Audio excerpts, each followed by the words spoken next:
Salut, salut! Bienvenue sur Run and Talk, le podcast où l'on parle de course à pied, de trail, d'ultra trail, mais aussi de toutes ces activités qui nous remettent dehors, sur les chemins, en résonance avec cette planète Terre. Allez, c'est parti!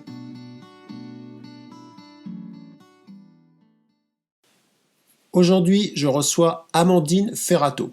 Avec elle, j'aurais pu, dans ce podcast, évoquer son tour du monde de 1 an qu'elle a réalisé il y a une dizaine d'années avec son compagnon Mathieu. Mais non. On aurait pu aussi discuter de la manière de passer du statut de débutante en trail à vice-championne du monde de la même discipline en un peu moins de 5 ans. Mais non, on ne parlera pas non plus de ça. J'aurais pu l'inviter également pour illustrer ce que j'appelle les temps suspendus. Vous savez, les temps où vous vous souvenez du lieu et de comment vous étiez à ce moment-là quand vous avez appris la nouvelle. Pensez France-Brésil 98, tête de Zidane, 11 septembre 2001, Charlie Hebdo, et vous savez où vous étiez, avec qui et l'état que ce moment vous a donné. Avec Amandine, j'ai eu en tant que coach 2 beaux temps suspendus. Et 2 avec un même athlète, c'est déjà beaucoup. Le premier, j'étais à Hyères, dans le Var, sous le stand Salomon pour la Bandol Classique, quand j'ai reçu son SMS après ses mondiaux. Le second, j'étais dans une église un dimanche matin pour une communion d'un neveu quand j'essayais de suivre le live de Zegama où elle fait podium. Et podium à Zegama, ça classe un athlète, une athlète. Oui, c'est beau, mais on ne parlera pas non plus de ça. On pourrait peut-être utiliser ce moment avec Amandine pour expliquer, par l'exemple et grâce à son expérience, comment concilier une vie sportive avec une vie pro remplie. Comment garder le souffle au fil des saisons après avoir vécu des choses folles. Comment revenir forte après une blessure? Comment être focus sur un objectif et laisser le moins de place possible à l'imprévu? Comment ne pas faire de notre pratique sportive préférée un tribunal de la valeur, mais un temps pour grandir humainement? Ou comment avoir le sentiment de relier le corps et l'esprit le plus souvent possible? Ah ouais, ça c'est bien. On va donc parler de tout ça, et ce sera encore plus fort parce qu'aujourd'hui je reçois Amandine Ferrato, mais avec sa casquette qu'elle endosse avec succès ces derniers mois, celle de coach préparatrice mentale. C'est donc autour d'une expérience globale que j'ai envie d'articuler ce podcast et je sais que l'on va se régaler. Et pourtant, je te préviens Amandine, je n'ai pas de fil conducteur à cet entretien, mais j'ai la confiance. Avant de démarrer Amandine, il y a 3 trucs qu'il faut que tu saches. D'abord, que l'on a tout le temps pour parler. Ensuite, maintenant que l'on sait que nous collaborons ensemble depuis de nombreuses années, on évite de citer le nom de Fartlek à tout bout de champ. Enfin, j'espère que tu es d'accord avec tout ça. Sinon, d'entrée, on peut revoir cette introduction. Salut Amandine, tu es d'accord avec tout ça? Bonjour à tout le monde. Bah oui, ça reflète bien les dernières années et c'est émouvant en fait de le percevoir sous un regard différent, puisqu'il y a ce qu'on vit à l'intérieur et puis ce qui est perçu de l'extérieur. Mais c'est fidèle à ce que j'ai vécu, en effet. Merci pour la synthèse. Bah écoute, merci à toi Amandine. J'ai envie de démarrer par une question très classique du développement perso. Amandine, c'est quoi aujourd'hui ta météo? C'est quoi ta météo intérieure? Amandine, comment tu te sens? Bon, aujourd'hui, la météo est ensoleillée. Ma météo intérieure est ensoleillée parce que je suis très contente de partager ce moment avec toi et avec tes auditeurs. Et je pense qu'on va passer un bon moment. En tout cas, c'est ce que je souhaite. Bah ouais, moi c'est ce que je souhaite aussi. À vrai dire, j'ai pas trop de doutes sur la qualité du moment que l'on va passer. Écoute, moi, passer le petit moment de stress où je dois lancer l'enregistrement, faire l'introduction, et ben, ma météo intérieure actuellement elle est bonne. Et puis j'ai beaucoup de plaisir. Je me suis levé ce matin avec beaucoup de plaisir à me dire qu'on allait enregistrer ce moment. Ça fait longtemps que je l'imaginais, ça fait quelques semaines qu'on l'a calé et ça va être chouette à nous de maîtriser le temps pour qu'on soit synthétique. Dans un premier temps, Amandine, j'aimerais savoir, alors bien sûr, on va parler de ta carrière brillante d'athlète, mais moi, ce qui m'importe pour démarrer, c'est cette transition. Comment tu as utilisé cette expérience d'athlète de haut niveau? Comment tu l'as complétée par de la formation pour faire aujourd'hui le métier que tu fais de coach mental et de préparatrice autour de l'accompagnement? En fait, il est vrai que quand j'ai démarré, j'avais pas d'ambition d'être vice-champion du monde du trail ou d'être sélection en équipe de France. J'ai eu 2 sélections et j'en ai refusé une troisième parce que je voulais en fait courir le Golden Trail World Series et les calendriers en fait ne matchaient pas, donc il fallait faire des choix. Et, et finalement, toutes ces expériences m'ont appris beaucoup d'un point de vue personnel et enrichissement d'expériences de vie. Donc. Et donc, du coup, ça c'est vrai que c'est quelque chose qui m'a bien malmenée. Et aujourd'hui, en fait, j'ai surtout envie de transmettre tout ce que j'ai développé et tout ce que j'ai mis en œuvre durant ces années de pratique, que ce soit à mes débuts ou dans la période haut niveau, puisque ça a été une belle école de vie. Et à l'image aussi, comme tu l'as précisé en introduction, voilà, j'ai fait un tour du monde aussi, qui a été une expérience de vie très riche sur le plan humain et le développement personnel. Et c'est vrai que c'est la combinaison en fait de tous ces événements de vie qui ont été un tremplin en fait pour me former et me lancer. Et, et donc ouais, j'ai fait différentes formations certifiantes qui me permettent aujourd'hui voilà, d'être finalement complémentaire à un coach physique, puisque moi j'interviens pas sur les programmes d'entraînement, mais plutôt sur ce que j'appelle la partie invisible de l'entraînement, donc tout ce qui est périphérique, autre que comment dire, bourriner sur des heures d'entraînement et puis regarder des chronos, des places, des temps qui font que parfois on s'égare peut-être un peu de l'essence même de pourquoi on s'est mis à pratiquer cette activité qui pour nombreux reste une activité malgré tout de loisir qu'on peut pratiquer de manière très assidue, mais faut pas oublier ça aussi. Et donc ouais, j'ai mis longtemps en fait avant de me trouver dans le milieu pro, mais là c'était vraiment comme une évidence en fait. Et me servir en fait de toutes ces expériences de vie personnelles et sportives dans cette ambition en fait de transmettre et de faire rayonner en fait d'autres personnes qui pratiquent ce sport-là. Ça c'est vraiment, enfin ça a du sens. Vaste débat, la recherche de sens, mais c'est vraiment quelque chose On qui en pour moi en reparlera. fait c'est une façon de contribuer aussi un petit peu à un monde meilleur en apportant un bien-être durable, puisqu'il y a un côté un peu plus introspectif. Et donc, ouais, ça a du sens, ouais. Waouh, tu parles comme un coach, hein. Tu, Ah ouais? Ben, ouais, non, je sais pas. tu m'as dit un mot tout à l'heure, tu as dit j'ai été dans ma carrière bien malmené. Ça veut dire quoi, bien malmené? Ah, bien malmené, en fait, donc déjà, c'était assez intéressant de voir les contextes dans lesquels tu étais quand j'ai annoncé les différents événements. En fait, malmené, ouais, parce que donc je pratiquais avec quand même beaucoup d'assiduité, parce que moi, quand je fais les choses, je fais pas à moitié. Et donc j'avais vraiment cette recherche de dépassement et d'accomplissement, ce qui me motivait, qui me stimulait. Et c'est vrai que en 2017, du coup, j'ai eu une grosse année. Alors certains ont dit que j'avais eu des coups de chance, mais en réalité, c'était le fruit de nombreuses années de travail dans l'ombre. Et du coup, en fait, sur la même année, j'ai été sélectionnée en équipe de France.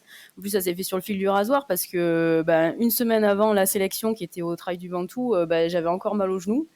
Et je me rappelle de conversations du coup avec toi où je t'avais dit non mais là c'est le bon moment, il faut que j'y aille. Enfin, je suis très intuitive. Et donc ça s'est joué aussi dans les derniers mètres du Trail du Ventoux. Donc sélection en équipe de France, après stage équipe de France, donc j'ai découvert un peu une deuxième famille, hein. Besoin de reconnaissance, d'appartenance. Après derrière il y a eu les championnats du monde où j'ai fait deuxième et championne du monde par équipe. Dans la même année en fait il y a eu Sierzinal où là j'ai fait un joli chrono, là 3h09, j'en revenais pas moi-même. Après, j'ai enchaîné avec l'OCC où j'ai fait un joli fight. C'était hyper intéressant, c'était hyper ludique puisque j'étais aux avant-postes avec Emily Forsberg et jusqu'à qu'il y ait Ellie Gordon qui nous chipe la première place. Ça, c'était assez déstabilisant, mais très intéressant à expérimenter. Et donc, en fait, en 2017, ça a été une grosse année que j'ai terminée aussi sur la Mascarene, à La Réunion, donc. Et là, en fait, en faisant une sortie vélo, il y a un chat qui m'a stoppé net. Parce qu'il y a un chat qui s'est mis qui est venu se bourrer dans mon pédalier. Donc, je me suis cassé D'où le l'avant-bras. malmené. De quoi? D'où le malmené. Ouais, le malmené, il y a eu ça, mais surtout, ça m'a fait prendre conscience, enfin, ça m'a obligé à faire une pause.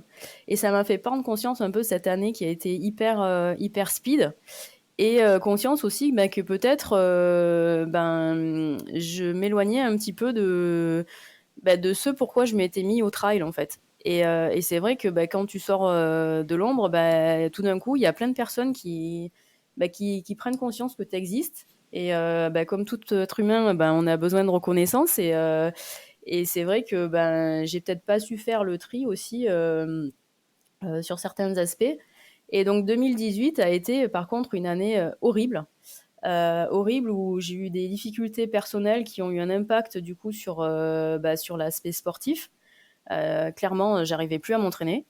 J'avais plus la foi entre guillemets et du coup voilà, ça a été beaucoup de remises en question, beaucoup d'échanges avec des personnes qui m'appréciaient pour la personne que j'étais et non pas pour les performances que je faisais. Mhm. Et puis je me suis relevée en fin d'année en fait avec les Templiers où clairement en fait tu m'as un peu poussé à y aller pour sortir un peu de ce côté un petit peu peur aussi, hein. Peur, stress, peur de décevoir, peur de pas être à la hauteur, pression, tout ça. Et en fait 2018 a été une année horrible, mais par contre ça a été une année en fait de renaissance où derrière, en fait, j'ai pu vraiment choisir ce que j'avais envie de faire pour 2019, à savoir le Golden Driver Series, du coup. Et ça avait du sens. Donc je m'y suis, j'ai retrouvé mon énergie, en fait, et ma motivation. Tu dirais. Donc ouais, Vas-y, fini. voilà, enfin, Ouais, c'est ouais, bon. très bien. Ouais, c'est intéressant, c'est intéressant ce parcours, tout ça condensé en 24 mois quand même, c'est-à-dire entre 2017 et 2018. Euh, et finalement, un succès qui arrive, tu l'as dit au départ, on pense que j'ai de la chance, mais moi non plus, je ne crois pas. Mais tu crois que toute cette reconnaissance et tout ce qui t'est arrivé, qui sur le papier, quand on t'entend, et c'est pour ça que je t'ai dit, ah, c'est pour ça qu'il y a malmené pour le chat, parce que jusque-là, tu m'énumérais que du bien, quoi, tu vois. Il y avait une année incroyable. Euh, Quand on voit ça de l'extérieur, on se dit, waouh, trop de la chance, quoi. C'est le moment de grâce, et au final, tu finis par dire, ça m'a amené là où ça m'a éloigné du pourquoi j'étais venu au trail. Explique-moi ça, ça m'intéresse. Enfin, explique-le, explique ça aux auditeurs parce que ça, pour moi, c'est vachement intéressant. C'est-à-dire que on vient pour quelque chose, on pratique le trail et puis quelques années plus tard, on y est pour d'autres raisons et souvent on y est pour des mauvaises raisons et c'est encore plus, ouais, j'allais dire c'est plus symptomatique chez les élites, mais même pas, je crois. C'est pour tout le monde, quoi. Je crois pas en fait. Ouais, moi non plus. Je pense que quel que soit le niveau, à partir du moment où un trailer, donc du coup qui est pas élite, donc je vais dire loisir, hein, c'est pas péjoratif comme terme, commence à un petit peu réaliser des courses, ça met un point de départ sur une performance. Euh, et du coup, à partir de ce moment-là, c'est un peu comme si, voilà, c'était la base minimale en fait. Et du coup, ça peut-être un petit peu fausser les choses parce que derrière, en fait, il y a une pression qui se met en place.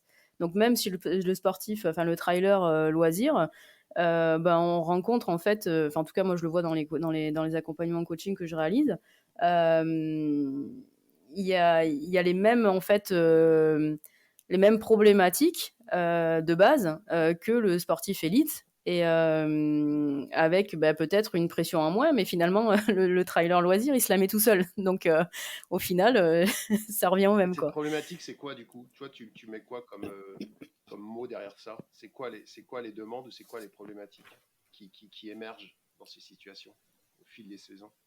En fait, moi, je pense surtout qu'il y a des obligations de résultat. Et, Par et rapport du à qui? coup, par rapport à la personne, mais aussi par rapport à un statut social, par rapport aussi à ouais, un statut social, aussi une recherche de reconnaissance, je pense. Hum, Il y a vraiment, en fait, ouais, la personne, en fait, parfois, elle s'égare, en fait, oui, de ses valeurs de base parce que elle, elle court plus, en fait, pour elle, mais elle court pour l'image que ça va représenter. Et notamment, je pense, par exemple, au café du lundi matin, avec le culte de l'ultra, ouais, ce week-end, j'ai couru 80 bornes ou 120 bornes, même si t'as fini dernier, t'as couru 120 bornes, quoi. Donc, t'es le héros de la boîte le temps d'une semaine ou d'un jour. Mais le truc qu'il y a, c'est qu'après, derrière, il faut, pour ces personnes-là, en tout cas, il y a ce côté-là à entretenir qui fait que ça peut devenir, en fait, assez déstabilisant. Et puis s'égarer, ouais, comme je disais tout à l'heure, de ses aspirations de base, en fait. Je pense notamment aussi à tout ce qui est Strava et compagnie, quoi. Et aux réseaux sociaux, hein, faut être.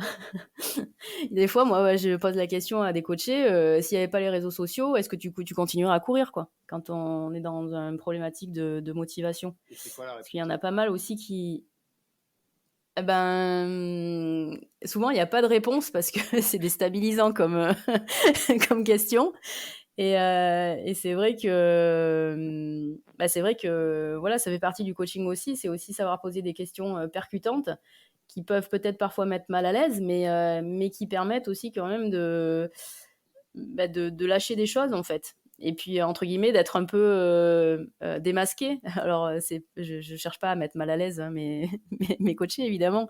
Mais des fois, il y a des leviers à activer pour un petit peu faire prendre conscience de certaines choses, en fait.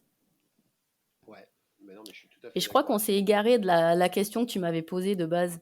Bah, c'est surtout que, ouais, non, la question de départ, c'était justement qu'on dévie au fil des années sur le, sur le pourquoi du départ, qui était souvent très simple, hein. Pourquoi j'enfile les baskets? C'est pas pour avoir de la reconnaissance, c'est parce que j'ai envie de prendre l'air, j'ai envie d'être dans la nature et que j'ai jamais trouvé un meilleur moyen que concilier ces deux-là et en plus me dépenser physiquement sans avoir aucune attente.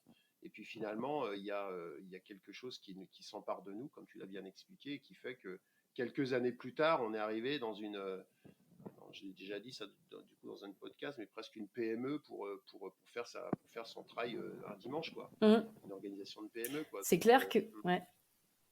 C'est clair qu'aujourd'hui, enfin moi, sur la pratique du trail, je me pose quand même des questions aussi d'un autre ordre qui sont des valeurs plutôt écologiques, hein. Du coup, la ça, on en parlera qualité, après. On va en parler après, ça, Amandine. ouais, Non, ouais. ouais, c'est un beau dossier, ça. Quantité, qualité, ouais. Ouais. Je vais trop vite. J'ai pas mis le chrono, hein, pourtant. Non, non, mais ouais, mais ça, je le note. Écologique, on en parlera après sur les histoires de valeur. Ouais, Euh, quantité, qualité, ouais. ouais, voilà, c'est ça. Et puis si tu permets, moi, ça m'intéresse qu'on reste un petit peu sur cette histoire de Ouais, ouais, bien comment on sûr. dévie comment on dévie sur cet aspect. Et toi, comment tu fais du coup dans le coaching quand tu reçois des personnes qui aujourd'hui arrivent, et moi j'en ai aussi, hein, et je le lis à travers les demandes, qui arrivent dans cette pratique de 5 6 ans, de vouloir toujours faire plus, et finalement se retrouvent pour faire les choses pour les autres, ou pour garder ce statut, ou garder des belles perles. Toi, c'est quoi ton approche, et comment tu es capable de remettre la personne dans un bon flow? La première étape pour moi, c'est de revenir justement aux bases. Et donc du coup, de la recherche de sens et de pourquoi à la base, en fait, la personne s'est mise à pratiquer cette activité. Et derrière, je vais aller toucher ce qu'on appelle la motivation profonde. Et pour ça, en fait, il y a trois piliers. Et les 3 piliers, en fait, je vais pas les détailler, mais voilà, il y a un pilier énergie, un pilier estime de soi et un pilier émotion. Et ces 3 piliers-là, en fait, ils sont interdépendants. Et très souvent, en fait, quand on n'a plus la motivation et du coup, par effet de ricochet, moins de confiance et donc moins de satisfaction dans ce qu'on réalise, ça vient souvent de ces 3 piliers de base que j'ai évoqués là à l'instant et qui regroupent des sous, comment dire, des sous-thématiques en fait sur lesquelles en fait on va aller en fait travailler entre guillemets, explorer pour un peu comprendre ce qui se passe parce que en réalité en fait ça touche aussi les équilibres de vie et le trail c'est un sport à mon sens qui demande de toujours savoir s'adapter et finalement c'est un peu à l'image de la vie aussi. Ouais, je viens travailler en fait sur ces 3 piliers-là. Ok, et Et le alors, pilier estime de soi, ouais, il est costaud en il est plus. général. C'est ça. C'est exactement la question que j'allais dire. Alors, le pilier estime de soi, je le vois très très bien. Je le vois très très bien. Tu vois, il a la tête d'un Oscar à Hollywood. Par contre, le pilier énergie et le pilier émotion, dis-moi ce que tu mets dans ces deux piliers. Dans le pilier émotion, je commence par l'émotion parce que je pense que c'est plutôt l'énergie qui, euh, qui, euh, qui, comment dire, qui interroge. Sur le pilier émotion, en fait, il y a comment tu accueilles les différentes émotions qui te traversent pendant ta compétition ou même avant et après. Et dans l'accueil, en fait, c'est souvent on dit gérer ses émotions, mais en fait, c'est plutôt les accueillir, à mon sens, les accueillir pour en fait comprendre le message qu'elles véhiculent. Exemple, je sais pas, si tu es triste, peut-être que tu es en train de terminer un chapitre quelconque. Et du coup, en fait, tu es obligé de passer un petit peu par cette phase de deuil, qui est plus ou moins rapide, selon comment tu l'accueilles, pour après rebondir, pour ouvrir une nouvelle page, entre guillemets. Et bon, c'est une version courte, hein, bien sûr, c'est beaucoup plus approfondi que ça.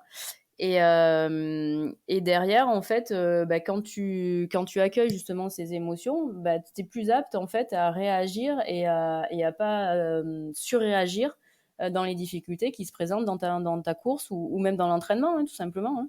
Moi, je me rappelle que plusieurs fois, quand j'avais des grosses séances d'entraînement, j'avais le bide en vrac avant de gérer tout ça parce que j'avais peur de pas réussir en fait ma séance d'entraînement et j'allais m'entraîner toute seule quand j'étais sur le haut niveau parce que il y a eu plusieurs mecs qui m'ont accompagné mais ils ont jamais resté. Après je comprends, hein, c'était dur, il y avait pas la carotte au bout mais du coup voilà, ce que je veux dire par là en illustrant avec cet exemple, Mhm. c'est que finalement il y avait que la pression que je voulais bien me mettre et puis que je fasse bien ma séance ou pas, dans tous les cas, personne ne le voyait. Mais même là en fait, j'étais malmenée par mes émotions justement. Et Et après tu sur penses que, le pilier énergie, excuse-moi, pardon. sur ce pilier émotion, sur cet exemple-là, euh, comment tu peux le réguler justement? Ça, c'est très. Bah, moi, l'exemple que tu donnes, temps suspendu. Alors là, pour le coup, les temps suspendus où je voyais afficher des séances ou des séances que je m'écrivais moi-même quand dans ma carrière et j'avais trois jours avant, j'avais peur de les faire, quoi. Et pourtant, j'y allais, quoi. Donc, T'as peur de toi ou quoi? bah ouais, c'est ça. Je savais qu'il fallait les faire, ou T'as- je savais qu'il fallait faire un truc du genre, mais en même temps, m'engager dans ça me demandait une énergie, ou enfin, c'était pas une énergie, c'était une peur de le faire, et je Ouais. ressentais bien cette émotion. Et aujourd'hui, moi, je te donnerais un peu la méthode que j'ai. Mais toi, comment t'avais réussi à canaliser cette peur justement? Au risque de surprendre, en revenant dans l'instant présent. Donc, c'est-à-dire que voilà, alors déjà, même aujourd'hui, je fais ça. Hein, je regarde plus les séances. Je sais que j'ai mon planning d'entraînement physique du coup à la semaine, ou enfin voilà, qui est anticipé. Par contre, je regarde les séances au jour le jour ou juste la veille pour le lendemain, au cas où je comprenne pas en fait ce que j'ai à faire, pour avoir une marge de manœuvre, pour poser des questions si je comprends pas le plan d'entraînement qu'on me propose. Mais, euh, mais sinon, ouais, c'est revenir dans l'instant présent, en fait. Et je pars, en fait, à mon entraînement avec la forme du jour, avec ce qui se passe aussi dans mon quotidien à côté, que ce soit pro ou perso.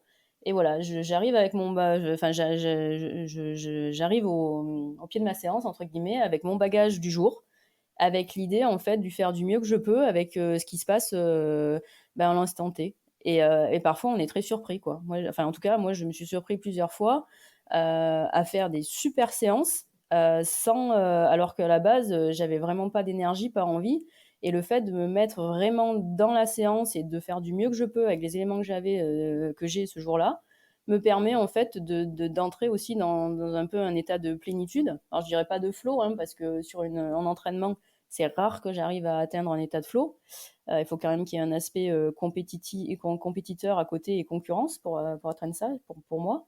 Mais ouais, c'est de se remettre vraiment dans humble par rapport aux éléments et aussi dans la gratitude un petit peu aussi, ben, voilà, d'avoir la chance de pouvoir s'entraîner, d'être en bonne santé physique, ça fait un peu tarte à la crème, hein, ce que je dis, mais voilà, c'est aussi ben, profiter, respirer, apprécier en fait l'environnement dans lequel je suis. Même si ben voilà, j'ai des terrains de jeu qui sont identiques depuis des années, hein, donc là aussi il faut se renouveler. Hein. Et je connais tous les cailloux, j'ouvre les chemins, j'ai des arbres que j'ai appelés par des petits noms. Et en fait, mettre du jeu dans cette pratique. Et du coup, en fait, la séance, elle passe. Et dans tout ce que je décris, d'ailleurs, pour précision, je parle pas de chrono ou de dénive ou autre, quoi. Moi, en fait, j'enclenche ma montre et je sais ce que j'ai à faire. Je mets mes bips si voilà, j'ai des tempos de minutes à respecter. Mais par contre, après, je regarde pas ma montre, en fait. Ma montre, je l'éteins à la fin. Et honnêtement, en fait, je la regarde parce que, en fait, enfin, je te fais un rapport, quoi. Via le Google Drive, quoi. Puis des fois, en fait, je me dis, ah ouais, quand même, cette semaine, ça va quand même, je suis 4000 de dénive, c'est pas mal. Mais en fait, si j'aurais pas ça, je me rendrais pas compte, en fait, de ce que j'ai vraiment réalisé. Donc, comment je fais? Voilà, pour faire une synthèse, je me détache en fait de l'aspect chiffré, résultat, Et, et moi, j'ai pas ce Strava, par exemple. et attente. C'est-à-dire quand tu pars. Et attente, ouais. Enfin, mon attente, en fait, pour moi, une séance d'entraînement qui est réussie, une course qui est réussie, c'est quand tu es pleinement présent et que t'es en introspection, en fait, où tu joues avec les éléments sur lesquels tu as la main. Ouais. Et donc, du coup, il y a une forme aussi tu vois, d'expression en fait, expression corporelle, mais aussi finalement expression verbale. Moi, je pense par exemple au GTWS. Bah, quelque part, je me suis exprimée, même si c'était pas vraiment verbalement. Ouais, c'est bien ce que tu dis. Je sais pas. En fait, Je tu, sais tu pas. pourrais En tout cas, c'est comme ça que Ah, j'ai vu les choses et que j'ai envie de les ouais, transmettre. ouais, mais je suis 100% d'accord avec toi. Pour revenir sur cet exemple, euh, que l'on ait des craintes sur une séance, je veux dire, c'est bien, c'est un niveau d'engagement où finalement cette séance nous intéresse, on sait que c'est une séance clé et puis on sait qu'on va devoir y passer. Mais une fois qu'on a compris ça et qu'on a activé ça, il faut pas s'en faire une montagne et surtout soit procrastiner, soit l'éviter, soit la surengager, puis finalement ne pas être dedans. Et ce que tu as dit, pour moi, ça a vraiment du sens. Et très concrètement, moi, j'attaquais les séances de la même manière, c'est-à-dire que je me disais, tu y vas, tu y vas, et puis tu verras. Et puis, comme tu as dit, tu arrives avec ce que tu es aujourd'hui. Voilà. Et puis, ça se trouve, c'était bien aujourd'hui, mais la météo, elle est pas avec toi. Donc, les temps seront moins bons. Mais c'est pas grave, c'est un tout. Et que l'idée, c'est que le cadre de la séance, tu l'as, parce qu'elle est écrite en temps, en récup, etc. Mais que derrière, bah voilà, justement, c'est comment tu vas t'exprimer là-dedans et quelles ressources tu vas être capable de mobiliser pour en faire quelque chose de beau et quelque chose de satisfaisant à la fin. Et, euh, et finalement, c'est souvent ce qu'on se contraint.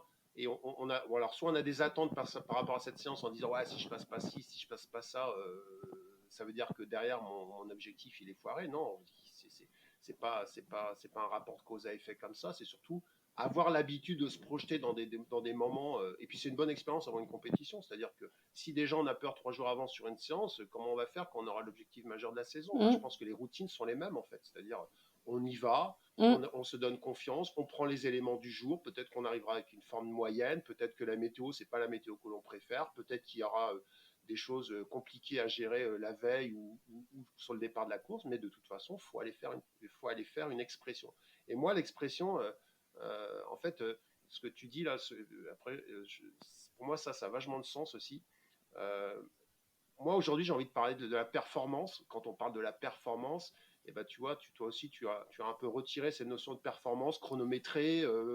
J'ai fait un com sur Strava, j'ai fait X kilomètres heure. Non, la performance, c'est cette expression. Et en fait, quand tu parles dans le milieu artistique, la performance, c'est que ça, en fait. Tu vois, quand tu fais un battle Mm. de hip-hop et que le mec, il se met au milieu du cercle et que c'est à lui pendant 45 secondes ou 2 minutes d'épater la galerie, il fait une performance, c'est-à-dire qu'il va lancer quelque chose, il va y mettre toutes ses tripes avec la surface qu'il a, le public qu'il a autour et qui est chauffé avec tel ou tel truc, et puis il essaye de donner le maximum. Et c'est dans cette expression et dans cette adaptation, et tu as parlé d'adaptation tout à l'heure aussi, et je pense qu'effectivement, alors, tous les sports te diront qu'il faut s'adapter, et je crois aussi que c'est vrai, c'est pas propre au trail, mais comprendre les processus d'adaptation de notre discipline, c'est vachement important, et les accepter parce que c'est pas un sport uniforme quoi. Donc ouais, enfin, Mm.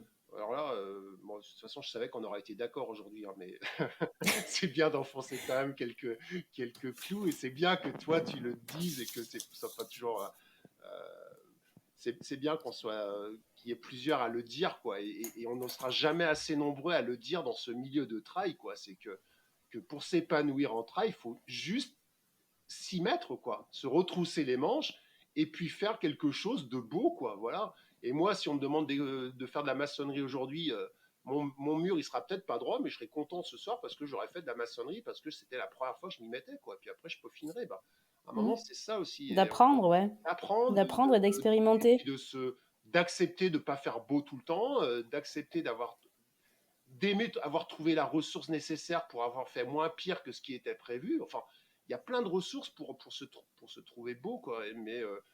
Mais aujourd'hui, je suis d'accord avec toi, mais c'était un premier début, c'est que on file un mauvais coton, quoi. Voilà, on file un mauvais coton dans notre sport parce que c'est l'injonction de la performance brute, quoi. Place, temps, chrono.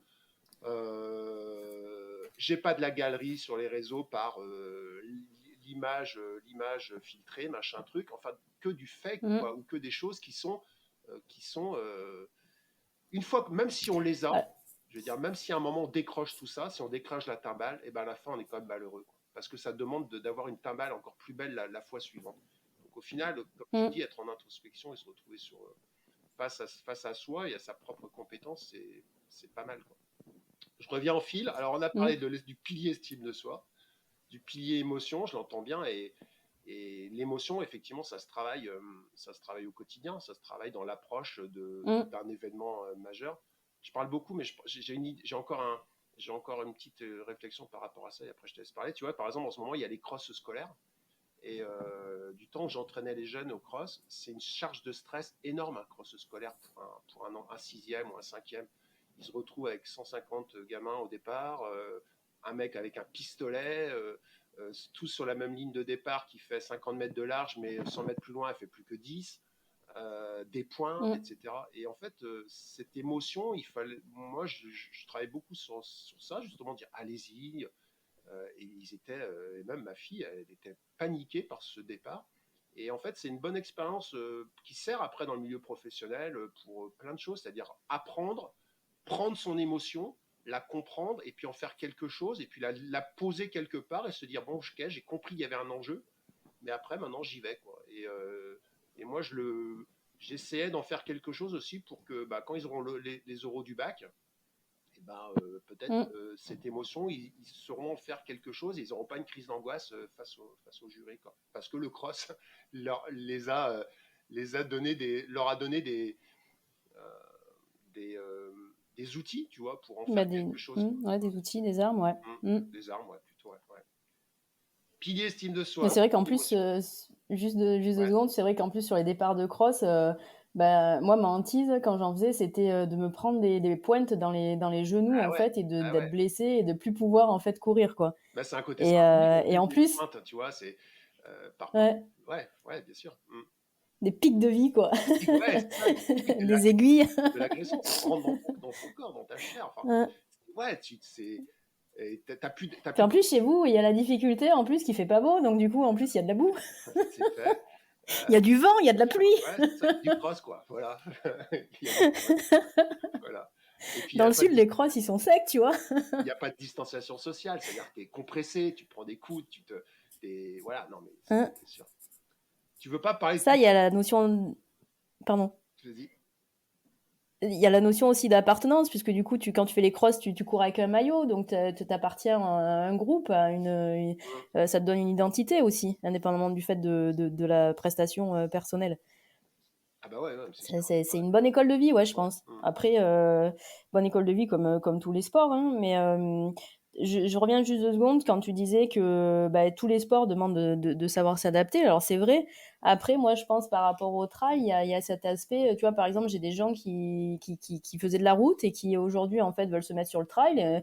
Et en fait, quand tu leur poses un peu la question, bah, ils se mettent sur le trail parce que bah, justement, ils veulent plus avoir la pression de ces chronos et de ces temps, comme on peut l'avoir sur la route où tu es peut-être un peu plus métronome. Et finalement, en fait, c'est un peu pour eux une forme de retraite, en fait.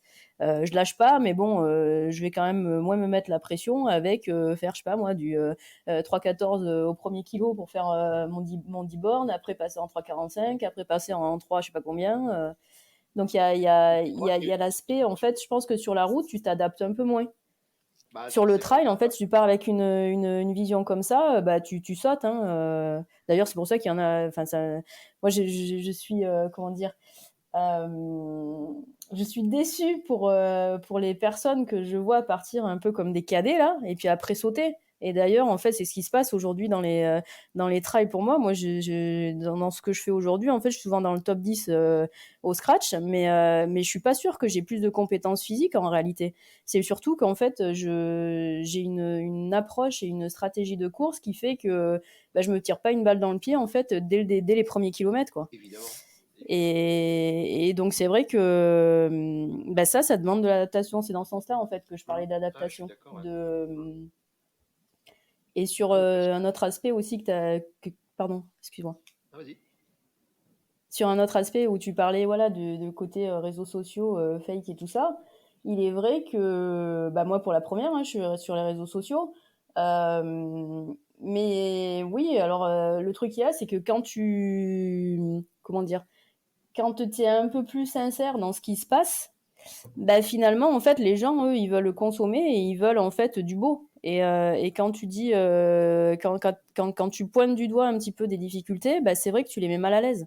Et donc c'est vrai que les réseaux sociaux en ce sens-là, bah c'est moi j'essaie d'avoir un compte en tout cas qui est le plus authentique possible, mais c'est vrai que j'aimerais partager plus de choses liées bah, à ce qu'on évoque ici, pour aussi bah, faire un peu dédramatiser sur certaines approches en fait. Mais oui, les réseaux sociaux en fait, bah il y a à boire à manger Les quoi. réseaux sociaux sont pas fabriqués pour ça. Les réseaux sociaux sont fabriqués Aussi pour envoyer du beau, de la de la consommation. consommation, et puis pour travailler le pilier estime de soi, quoi. Voilà. Et le défaut, et puis le risque en plus si tu commences à rentrer sur les réseaux sociaux par l'échec, etc., c'est que tu te prends juste, mais c'est pas grave. En fait, c'est pas ça que tu attends, c'est juste de poser. Et Non, surtout ça intéresse pas en fait. ça intéresse Ça pas. Et intéresse puis, pas aussi. mais pourtant, Faut balancer de la paillette entre un guillemets. reflet. Et c'est ça la difficulté, c'est que si on prend la société par le prisme des réseaux sociaux, mais c'est super ce qu'on vit, quoi. Mais en fait, C'est le monde des bisounours. voilà, quand on est face à soi-même et face à ces difficultés, on a l'impression qu'on est hors jeu et on n'a pas les ressources, on n'est pas comme ce qui est demandé. Mais en fait, la vie, elle est plutôt dans ce qu'on vit au quotidien et dans nos difficultés et nos failles plutôt que par ça. Et il y a quand même une grosse dissonance autour de ça et on peut s'y perdre. Tu veux pas me parler de ton pilier énergie, en fait? Si si. Non, non, je vote pas en touche. Puis l'énergie, c'est comment dire, c'est un peu la disponibilité bah, du coup physique justement et mentale. Parce que entraîner son corps c'est bien, mais entraîner sa tête pour bénéficier pleinement de ses capacités physiques, bah, il me semble que c'est quand même mieux. C'est savoir bien apprendre à tirer bénéfice en fait de son entraînement physique. Donc c'est la capacité à se rendre disponible pour l'effort, à utiliser bah, son énergie de manière qualitative et non pas quantitative. Pareil, je pense, quand on prépare sa saison, l'idée, c'est pas de cocher des courses tous les week-ends, parce qu'aujourd'hui, tu peux faire trois trails dans le week-end, hein, si tu as envie. Mais voilà, d'être plutôt sur une qualité et non pas une quantité. C'est aussi savoir se reposer, mine de rien, et savoir relâcher. Qu'est-ce qu'il y a dans le pilier énergie? Il y a aussi respirer, le sommeil aussi, l'alimentation, mine de rien. Tout ça, c'est des paramètres qui sont importants et qui sont pas à négliger parce que, je sais pas, hein, exemple tout bête, mais voilà, t'as pas bien dormi. Alors certains sont plus sensibles à ça, hein, mais que d'autres. Mais voilà, si t'as pas bien dormi, en général, peut-être que tu vas être un peu plus malmené, tu vas peut-être avoir une image de toi qui est un peu plus, je sais pas, tu vas te lever, tu vas tomber ton café, tu vas te dire, ah, putain, c'est pas vrai, je suis con, quoi. Enfin, le genre voilà, c'est des messages un petit peu on s'auto-flagelle, quoi. Et du coup, ça met un peu dans des émotions, justement, pas forcément sympas. Et tout ça, en fait, fait qu'on est moins disposé et moins motivé à réaliser son effort, qu'il soit d'ailleurs physique ou dans un autre domaine de sa vie pro ou perso, hein. Bah, moi, Donc, j'appelle tous ça. ces paramètres-là, ils sont pas à négliger. Bah non, non, non pas, faut surtout pas les négliger, mais c'est le cœur du sujet même. C'est-à-dire que, enfin, Mm. moi j'appelle ça la force vitale en fait. C'est avec quelle force vitale Ouais, c'est un joli terme. tu attaques, Mm. tu attaques la chose que tu as à faire, quoi. Et ça là, aujourd'hui pareil, souvent par nos rythmes de vie, elle se dégrade de jour en jour, par habitude, elle est installée sur un gradient qui est vachement faible en fait, parce qu'on rogne le sommeil, la charge de stress nous plonge encore dans une fatigue, on s'alimente pas bien au quotidien, voilà, plein de choses qui font que on peut faire les choses très bien à l'entraînement, passer toutes les séances, on peut avoir la motivation la plus Mm. possible pour prendre le départ et avoir l'envie réelle de, de s'engager dans la course avec une vraie envie d'y aller.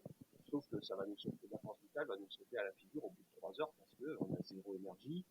Parce que, et par exemple, tu vois, pareil, on parle de force vitale, tu vois, aujourd'hui, moi j'ai vu cette année, tu habites la Drôme, bah, c'est la force vitale de tous ceux qui habitent dans le sud avec des canicules et des températures de fou sur la fin d'été et voilà, sur juillet, août, septembre, quand tu dois mener un entraînement, on va dire classique, ou qui est plutôt codé pour réussir dans le trail ou réussir le sport, mais que tu dois placer ça dans un environnement qui évolue, qui devient de plus en plus chaud, de plus en plus tendu, et finalement, c'est quasiment contre-productif, c'est-à-dire que tu as le sentiment de faire les choses bien, tu es motivé pour faire les choses bien, mais ta force vitale, à la force, ça va se dégrader parce que tu fais ça, t'as plus aucun moment dans ta journée pour faire passer des séances dans des bonnes conditions parce que tu es des pics de chaleur, ta récupération elle est tronquée, tu dors mal. Il y a un cadre qui fait que la force vitale, par le lieu où tu habites et par l'environnement qui dégrade, fait que ça devient presque pas soutenable de faire ce sport. On reparlera d'écologie plus tard.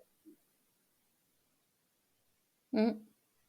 Oui, oui, voilà, savoir s'adapter, ouais. Savoir s'adapter et préserver ce que j'appelle moi le pilier énergie et toi la force vitale, ouais. Mm. Yes, S'organiser pour réussir, quoi. c'est ça. Mm. Bah c'est pas mal ça déjà. Aujourd'hui quand Tu valides? les demandes les plus importantes pour toi, enfin, si tu devais classer les demandes que tu as auprès d'athlètes qui sont sensibilisés à ton offre professionnelle, c'est quoi les demandes dans le champ d'intervention du trail? Parce que tu interviens aussi dans. Ouais, les principales demandes, c'est essentiellement tout ce qui est mental, donc retrouver la motivation après une période de blessure aussi. Ça, c'est assez délicat pour certains, surtout ceux qui C'est-à-dire, vivent, c'est enfin deux qui choses ou qui c'est retrouver la motivation après une période de blessure? Non, c'est retrouver la motivation il ou y a retrouver la motivation, «tout court» entre ouais. guillemets, Mmh. une sorte de lassitude, recherche de sens. Il y a aussi, les périodes de blessure en fait, qui sont assez déstabilisantes pour certains quand ils compensent certaines choses, par leur pratique, sportive. Donc du coup, là, ils sont bloqués, donc ça génère pas mal «d'angoisse» entre guillemets. Et après, principalement, c'est, tout ce qui est dépasser des peurs, relâcher la pression, peur de pas être à la hauteur, peur de rater sa course, peur d'être, derrière, le collègue d'entraînement. Tous ces caps, qui sont à passer et ces blocages, qui font que, peut-être certains gèrent leur statut et ne font plus, les courses qu'ils auraient envie par, peur justement aussi, peut-être de décevoir, hein. Tout simplement. Et donc il y a vraiment un gros volet lié aux peurs et à la pression, ouais. Et un autre gros volet aussi sur comment préparer sa course, sa stratégie de course, son plan de route. Quand est-ce que je temporise, quand est-ce que j'accélère, ou est-ce que, enfin vraiment mettre là aussi, écrire vraiment son plan de course. Comment je m'organise dans mes routines, quoi. Avant course, Voilà. comment je l'exécute après, quoi. Ouais. Ouais, c'est surtout, je suis surtout contactée pour vraiment organiser mon plan de route sur telle course. Et là, je pense notamment, tu vois, ce soir, j'ai un coaching pour une personne qui va faire la Saint-Élion et qui sait pas trop comment s'organiser en fait, pour s'exprimer pleinement. Donc on va découper son profil et on va, enfin moi j'aime bien découper le profil et mettre différents steps. Et donc la personne en fait, elle prend le départ de sa course, elle sait exactement ce qu'elle a à faire. Attends, excuse-moi. Et du coup, oula, excuse-moi, j'ai la gorge qui est prise. Vas-y, vas-y. La personne en fait, elle sait exactement son plan de route. Et donc, du coup, ça lui permet aussi de ne pas s'égarer sur des éléments extérieurs qui vont la détourner de son objectif.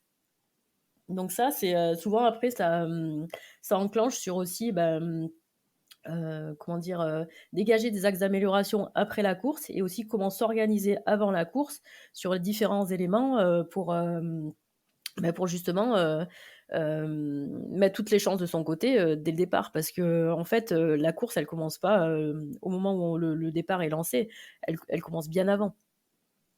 Et il y a des personnes, en fait, la veille de la course, elles s'aperçoivent qu'elles ont. Moi, je me suis retrouvée avec des personnes, en fait, au départ, quand elles m'ont contactée, genre, elles allaient faire une course, elles avaient oublié leur short, quoi. Bon, on peut courir tout nu, hein, mais ça fait peut-être aller plus vite, mais tu te dis comment c'est possible, quoi.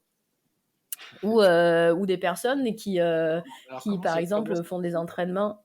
Comment c'est possible alors?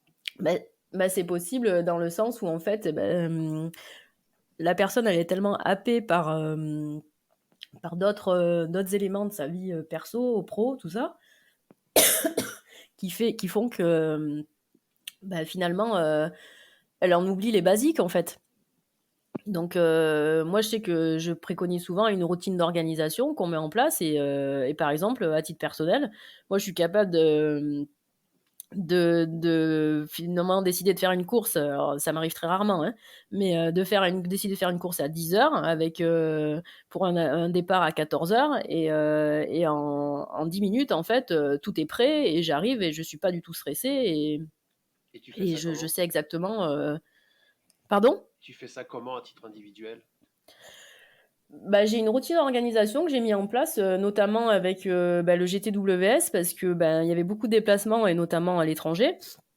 Donc, voilà, ça implique une certaine organisation pour éviter de te retrouver, je sais pas moi, au Népal sans avoir tes pompes, quoi. Et alors bien sûr, hein, tu peux en acheter d'autres, mais l'idée là aussi c'est pareil, Mais c'est pas d'être dans la consommation. Et puis concrètement, tu fais comment pour être prête en 10 minutes quand tu décides à 10 heures de partir sur une course à 15 heures?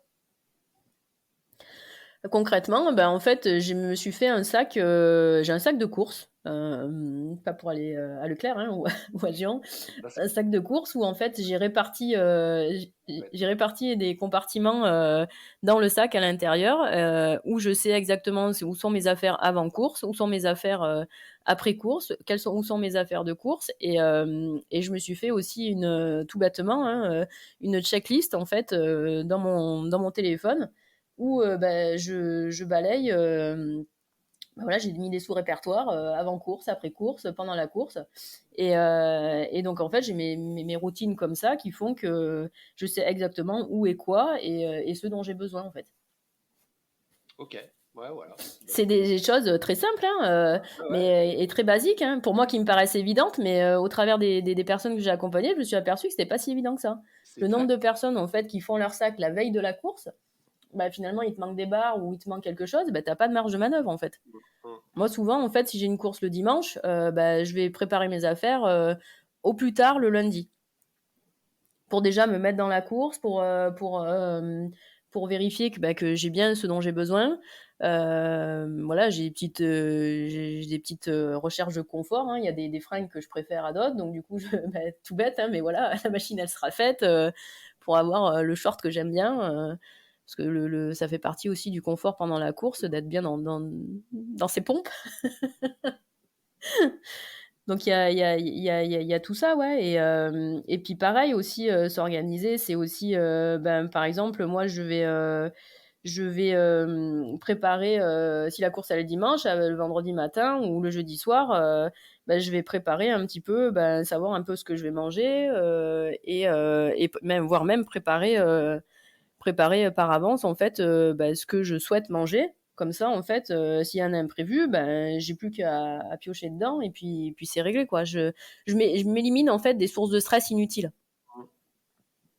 Ouais, Maintenant, c'est mon organisation et ça demande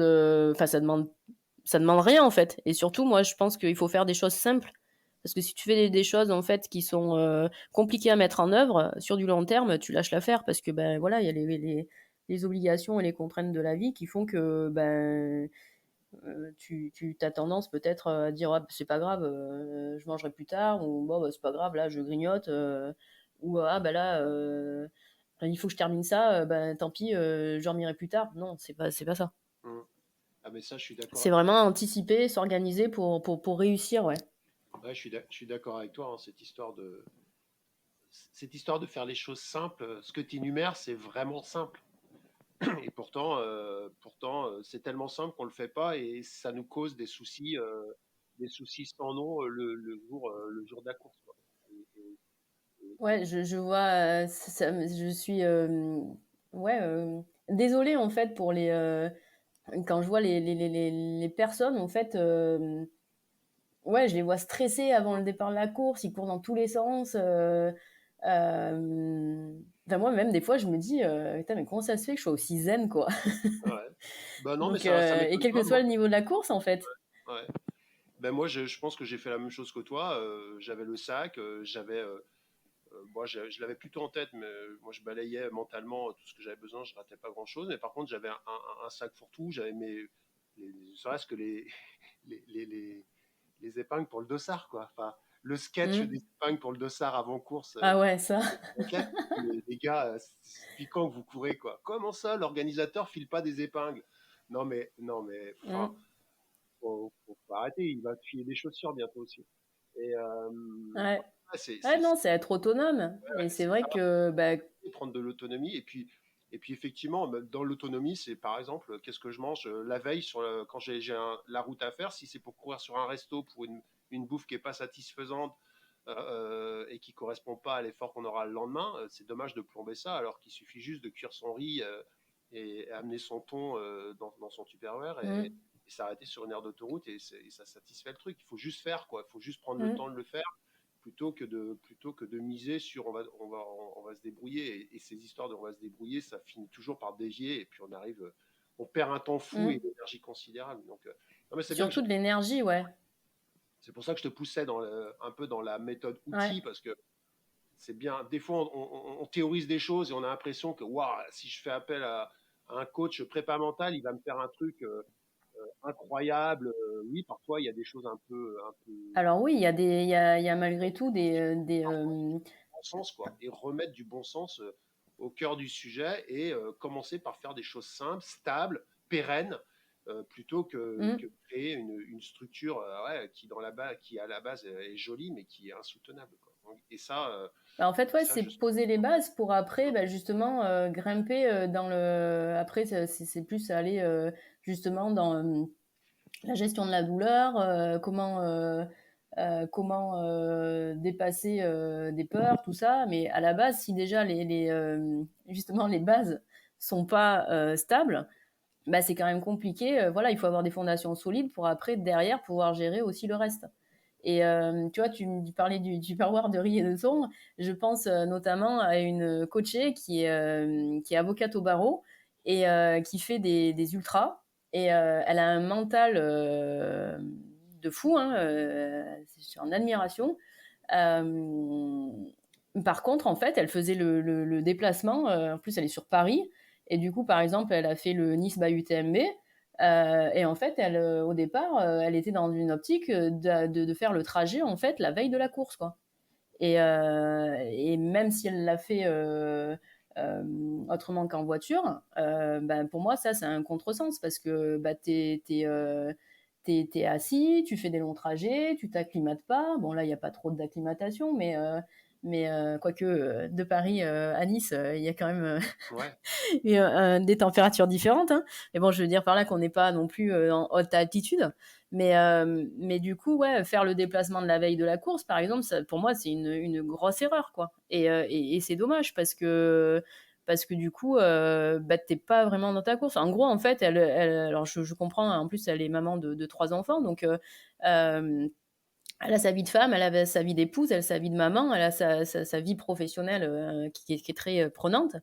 Mais finalement, en fait, ben, le fait de partir la veille, elle avait déjà saboté sa course. Et donc, c'est vrai que en remettant un petit peu d'organisation là-dedans, elle a très bien vécu sa course. En plus, cette année, le Nice UTMB, pour ceux qui l'ont fait, les conditions météo étaient dantesques. Et heureusement qu'elle est arrivée justement avec une énergie qui était déjà bonne ou en tout cas pas saboter de par l'organisation pré-course quoi. Mhm. Faire le Ouais. déplacement la veille d'une course, c'est Non. Ouais. On est d'accord. enfin bah non quoi. Ah non. Ça paraît évident. Enfin pour moi c'est évident, mais en fait je me suis aperçue aussi que bah, c'était pas évident pour tout le monde quoi. Ah non, parce qu'on est Et toujours. j'entends qu'il y a des contraintes annexes, hein, mais après bah, c'est ce que je disais tout à l'heure. Il vaut peut-être mieux faire moins de courses, mais mieux les faire. Indépendamment de l'aspect que ça représente d'un point de vue écologique, comme on parlera peut-être plus tard. Mais oui, on va Mais en voilà, parler, la on va en parler, qualité. on va en parler. Ouais. Bah oui, oui, non, mais c'est sûr. Mais c'est toujours, c'est encore le prisme de, on peut tout faire, on peut tout rentrer, et puis, et on a cette logique de compresser le temps, quoi. Donc, un déplacement, c'est la Et veille. ouais, mais non, quoi. C'est établir des priorités. Voilà, exactement. Et puis, voilà, j'ai encore le temps de rentrer j'ai encore le temps d'être au boulot lundi matin après l'arrivée de mon UTMB le dimanche matin. Hein. Ouais, tu Bah peux, ça, justement, figure-toi. tu Ouais. peux. Mais comment tu savoures ton truc, quoi? Tu vois? Comment à un moment Mm. donné tu mets un sas de décompression, alors un sas de mise en situation avant la course, mais même un sas de décompression, c'est-à-dire reprendre le fil quotidien tout de suite après une expérience comme ça. Bah, c'est Bah difficile, c'est souvent, après, t'as le coup de bambou, hein, si tu le fais pas. Hein. mmh. Bah oui. J'ai une petite expérience à te partager là-dessus. J'ai préparé en fait un- une personne, en fait, un homme, donc, pour le Grand Raid de la Réunion. Il avait en plus une mauvaise expérience bah, l'an dernier, où ça s'était très, très mal passé. Donc avec pas mal de blocages, tout ça. À un mois en fait du départ du Grand Raid, il avait toujours pas pris ses billets d'avion, il n'était pas pris son logement. Il avait des grosses conférences en plus. Enfin, il est ingénieur informatique, je crois. Du coup, en fait, il avait, euh, il avait une grosse conférence avec une grande assemblée en fait 2 jours avant de partir. Et donc du coup, il a fait cette conférence, il est parti. Après, il a fait son grand raid et le lundi matin, il était au boulot quoi. Et par contre, une semaine après, il s'est pris un petit coup de bambou parce que justement, il fallait aussi assimiler tout ce déplacement et tout ce qu'il avait vécu. Alors, son grand raid, c'est très très bien passé, hein, parce que justement, j'ai mis du cadre là-dedans pour le driver, pour éviter que ce soit plus stressant que ce qu'il envisageait de le faire. Donc, au lieu d'arriver, pareil, la veille, hein, pourtant c'est pour la réunion, hein, donc je l'ai fait arriver 2 jours avant, donc ça lui a permis de se poser un peu. Et après, il a vécu un grand raid hyper, extraordinaire, parce que justement, on a mis de la vie dans sa pratique. Après, c'est vrai que le fait de retourner direct au boulot, il me semble que ça gâche un petit peu tout l'investissement. Après, voilà, il y a des contraintes personnelles qui font aussi que parfois tu peux pas trop choisir, mais l'idée quand même aussi, c'est d'équilibrer tout ça et de savoir s'entourer aussi des bonnes personnes. Et je parle pas forcément de coach, mais plutôt de personnes que j'appelle ressources, qui adhèrent au projet en fait, pour que ce soit moteur aussi et pour que moi je pense par exemple, tu parlais de Mathieu en introduction, sur le GTWS. Je pense sincèrement que si j'avais pas eu l'équipe que j'avais autour de moi, ça aurait été peut-être inatteignable. Je sais pas. En tout cas, on va refaire l'histoire. Mais voilà, je savais sur qui je pouvais compter en termes, toi pour l'entraînement physique, Mathieu pour tout ce qui était logistique, team manager entre guillemets des ravitaux. J'avais une équipe avec moi de 3-4 personnes, hein, simplement, et des personnes qui sont pas forcément avec des gros niveaux, mais qui étaient là, qui étaient présents et qui ont participé au projet. Et c'était une aventure collective, même si moi j'étais seule sur le terrain à exprimer tout ce que j'avais exprimé et à m'amuser, entre guillemets, ou à me battre avec les autres concurrentes le temps d'une course, quoi. Et ça, je pense que ça fait partie aussi de la préparation, de savoir bien s'entourer en fait. Et il n'y a pas besoin d'avoir des tonnes et des tonnes de personnes. Juste Et les puis, bonnes personnes qui sont présentes et qui sont impliquées dans le projet. bien, Dans bien les sûr, bons comme dans les moins bons moments d'ailleurs. surtout dans les moins bons moments d'ailleurs. D'ailleurs, Mm. il y a moins de monde souvent dans ces moins bons moments. Ouais. Euh, Ouais. mais, Et oui, c'est vrai. Et c'est d'ailleurs souvent, en fait, les gens me contactent quand ça va pas. bien sûr. Mais il n'y a pas besoin d'attendre que ça aille pas, en fait. Au contraire, en fait, c'est anticiper tout ça. Hmm. Ouais, ouais. Encore du bon sens. Non, non, mais c'est cool. 1 heure qu'on parle. Vous m'avez Déjà? dit, après 1 heure, les gens sont plus captifs. Donc, pour tous ceux Ouais. qui en ont marre, merci d'être resté jusque-là. Ouais. Je te lance encore 2 questions. Comme chaque question prend une demi-heure, ça devrait être bon. Euh, Sinon, faites une pause et puis vous reprenez bien sur sûr votre aussi. prochain footing demain. C'est On ça. reste avec vous, nous. Ouais. C'est pour ça qu'on l'a fait en podcast, c'est qu'on peut l'écouter partout, on peut prendre l'info. Non, Dans les bouchons. exactement. Moi, mais c'était une question qui est pour moi fondamentale, et tu l'as évoqué déjà, c'est la capacité à se renouveler et à retrouver de la motivation, à retrouver chaque saison des choses qui nous font vibrer, comme on a pu avoir des choses incroyables les premières années, parce que c'était d'autres qui connaissent. Pas tomber dans la spirale du toujours plus, qui finalement on se rend compte qu'à un moment donné, on le fait, mais on le fait juste par injonction, mais on le fait pas par. Et c'est c'est une discussion que je souhaitais aussi avoir avec toi parce que comme j'ai dit, tu cours toujours, tu as quitté un monde, un monde professionnel de très haut niveau. Et c'est comment aujourd'hui tu es capable de reprendre des dossards, comment tu es capable de réécrire ta pratique, d'être toujours dans ce milieu avec de la fraîcheur, de l'envie, du plaisir. Et puis, même si tu fais plus ces courses prestigieuses. Et ça m'intéresse parce que je pense que c'est aussi un sujet hyper important par rapport aux athlètes. Et puis c'est une question que l'on se pose souvent, que moi je me pose perpétuellement dans ma pratique personnelle.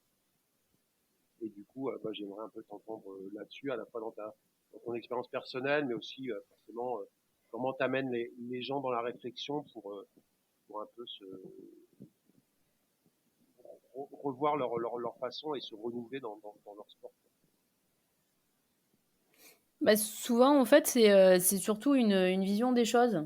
Et moi, j'aime bien l'expression. Enfin, je dis souvent remettre de la vie dans sa pratique et mettre du jeu. Et justement, sortir de ces injonctions et de ces obligations qui s'infiltrent petit à petit. Et, euh, et pour mon expérience personnelle, euh, il est vrai que je le cache pas, hein, le haut niveau m'attire encore beaucoup. Maintenant, j'ai aussi 41 ans et j'ai bien vu à la finale du GTWS que on n'était pas beaucoup à être entre guillemets vieux, parce que je me suis retrouvée avec des petits jeunes de 20-25 ans, donc avec des aspirations de vie et des contraintes de vie qui sont complètement différentes. Et ça m'a quand même mis un petit peu une claque, mais sur le fait d'être master, quoi. Et après, c'est plutôt, oui, toujours pareil, savoir pourquoi tu fais les choses et qu'est-ce que tu recherches. Alors, c'est un vaste. Enfin, c'est pas une question à laquelle on peut répondre, il me semble, immédiatement. Mais voilà, pourquoi tu fais les choses et qu'est-ce qui va mettre du jeu, qu'est-ce qui va mettre de la vie dans ta pratique.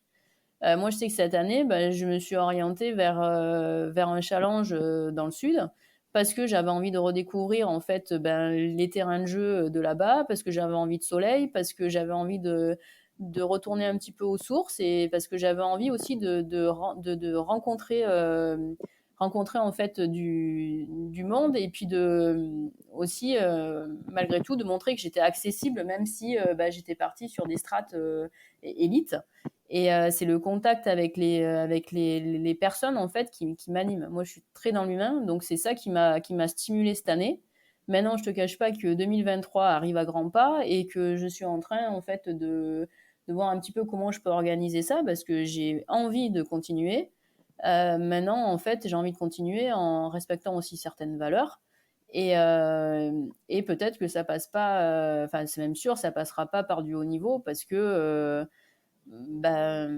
ça implique beaucoup de déplacements et du coup, ça va un peu contre certaines de mes valeurs. Et surtout, en fait, ouais, il y a le côté. Enfin, moi, je cherche surtout le côté humain et jeu. Et donc, du coup, peut-être ça passera par la pratique du VTT.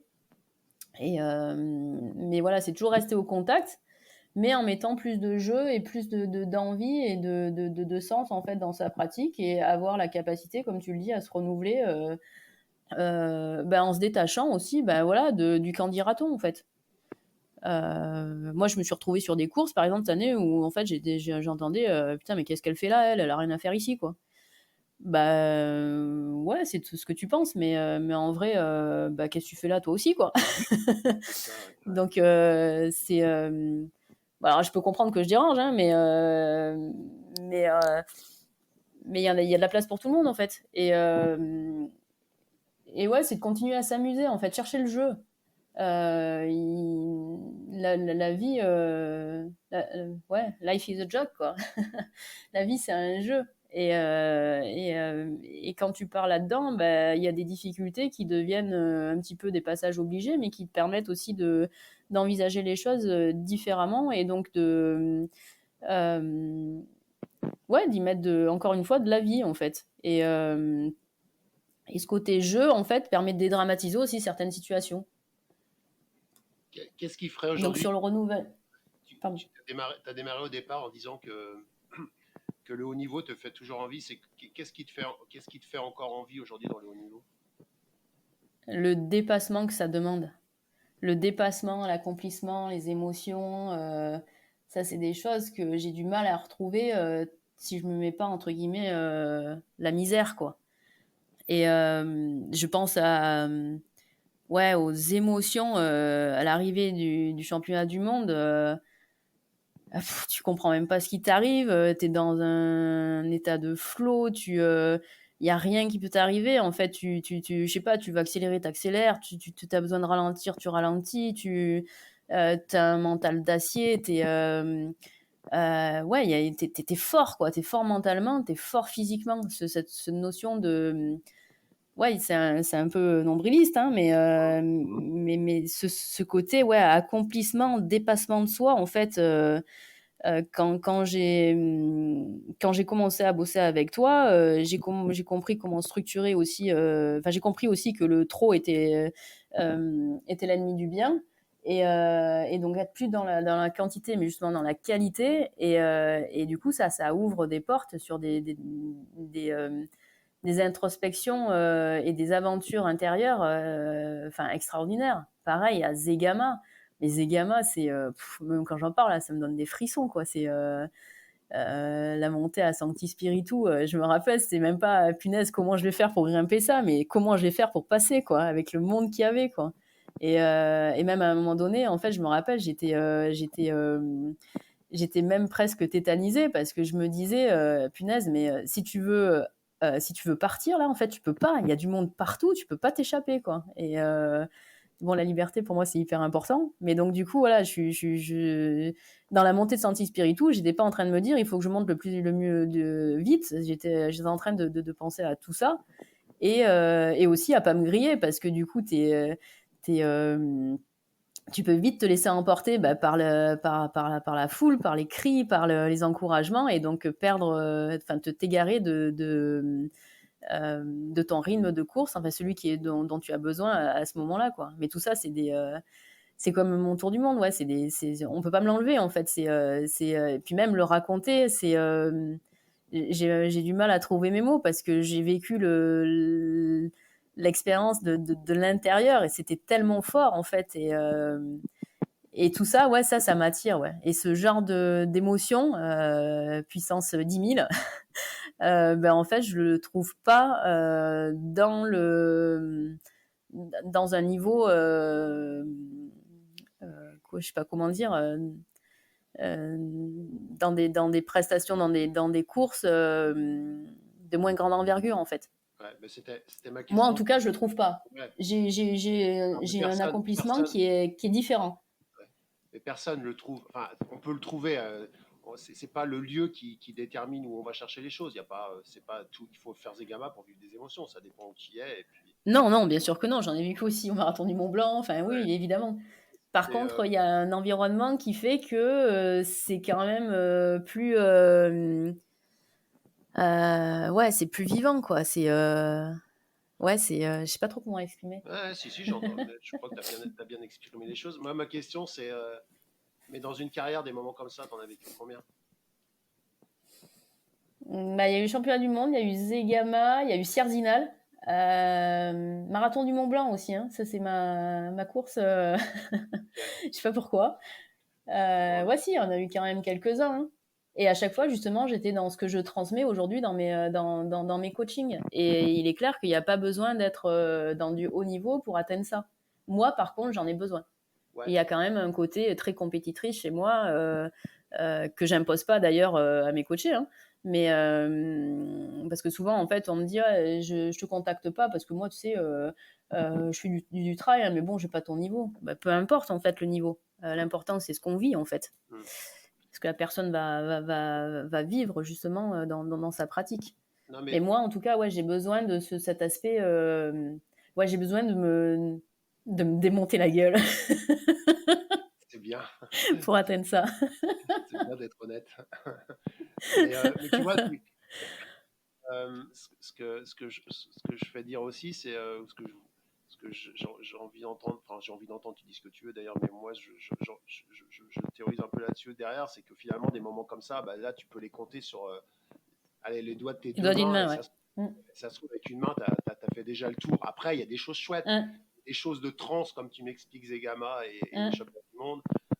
Voilà, et ça, si après j'élargis, mais je te demanderai pas ça, le spectre d'émotions comme ça dans une vie classique, bah ok, il y en a quelques autres en plus, mais il n'y en a pas non plus, il n'y en a pas encore 6 fois plus. Et donc au final, c'est aussi des moments rares, quoi. C'est des moments incroyables. Et ça veut dire que derrière, faut pas non plus penser qu'on fait ce sport pour ça, quoi. Et que en fait, en plus, quand on les cueille, on les cueille, mais on va pas on va pas pour cueillir ça. Quand tu pars à Sierrazinal ou à Zegama, ou au championnat du monde, tu pars d'abord pour faire une course. Et puis, il se trouve que ce jour-là, tout se combine bien. Tu vis un truc de dingue, il y a un public de dingue, il y a une reconnaissance, enfin, tout combiné. Mais globalement, ça t'est tombé dessus. Tu as mis les conditions pour que ça te tombe dessus, mais ça t'est tombé dessus. Et c'est ce qui a, enfin, moi, je Je suis pense. pas trop d'accord avec toi là-dessus, tu vois. Parce Dis. que j'y vais pas pour faire une course, j'y vais pour vivre une expérience. Et à partir du moment où en fait je suis dans cette démarche-là, eh ben ouais, les choses elles s'alignent en fait. Ouais, Parce mais que tu te détaches justement de cet c'est pas une aspect expérience de Zegama. Je résultat. sais pas que l'expérience de Zegama, c'est pas une expérience que tu as tous les jours. C'est-à-dire que à chaque fois, tu peux me mettre Bah, de dans toute la façon, ça serait compliqué de tenir cette ouais, expérience-là. Et puis d'ailleurs, il faut que ça reste, je pense aussi, il faut pas que ce soit régulier c'est de parce l'extraordinaire. qu'après, bah, du coup, c'est pareil, tu savoures plus. Et ouais, mais voilà. Merci de le dire ou de l'enlever les mots de ma bouche. Il faut que ça reste extraordinaire. Il faut que ça soit des moments. Et je crois qu'aujourd'hui, on cherche quelque chose où on cherche des shoots permanents, en fait. C'est-à-dire que ces Mm. moments-là, ils sont rares dans une vie et il faut les prendre, évidemment. Il faut prendre le temps de les savourer aussi. C'est-à-dire qu'une fois que c'est Oui, fait, ça, hyper important, ouais. Moi, j'ai fait cette erreur-là, d'enchaîner, par exemple, ouais, quand j'étais sur le GTWS, très heureuse de mon prestation sur Zegama, et je me vois, en fait, dès le lendemain, j'étais me projeter sur le marathon du Mont Blanc. Grosse erreur. Savourer d'abord ce que tu as fait, et pour bien l'intégrer, bien l'apprécier, et pour avoir une énergie renouvelable aussi, une motivation. Donc oui, savoir apprécier ce qu'on a réalisé et le savourer. Ça, c'est clair, là, je valide à 100%. ah, merci, c'est gentil. Et moi, je valide un truc que tu as dit et qui, pour moi, je l'ai noté la phrase. On peut pas l'enlever. On peut pas nous l'enlever ça. Et ça, c'est quand même précieux de se le dire et se le redire. C'est-à-dire que, Précieux, ouais. Mm. tu vois, c'est des temps, c'est des moments.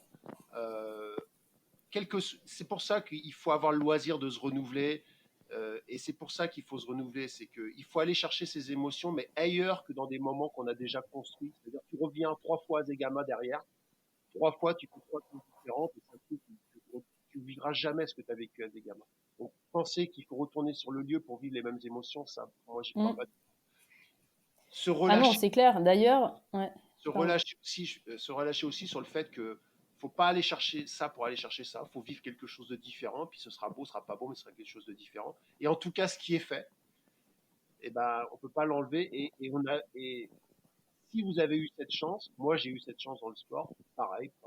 Je ne mettrai pas mes 2 mains tout ça, mais ces moments-là. Mais qu'importe, c'est-à-dire que si on a déjà vécu ça, dans une vie d'homme, de femme, dans une vie qui est parfois pénible, où tout le monde n'a pas cette capacité à atteindre moi, c'est des trans, quoi. C'est des moments de grâce, quoi. Et ça, Mm. tout le monde, et si vous en avez déjà 5, wow, dans le sport, super, quoi. Enfin, et courons Mm. pas à aller chercher ça tous les week-ends ou aller chercher ça 3 fois par an ou aller chercher.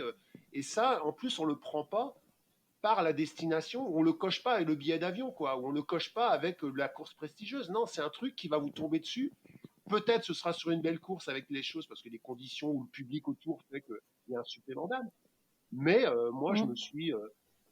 je me suis ennuyé au départ de l'UTMB parce que j'étais pas dans mes pompes et je me suis rendu compte que ce jour-là, je voulais être ailleurs, quoi. Et je me suis éclaté dans d'autres courses moins prestigieuses, mais où j'en reviens fou, quoi. Donc, faut Mm. décorréler les lieux avec l'intensité de l'expérience, quoi. Et, euh, et voilà, quoi.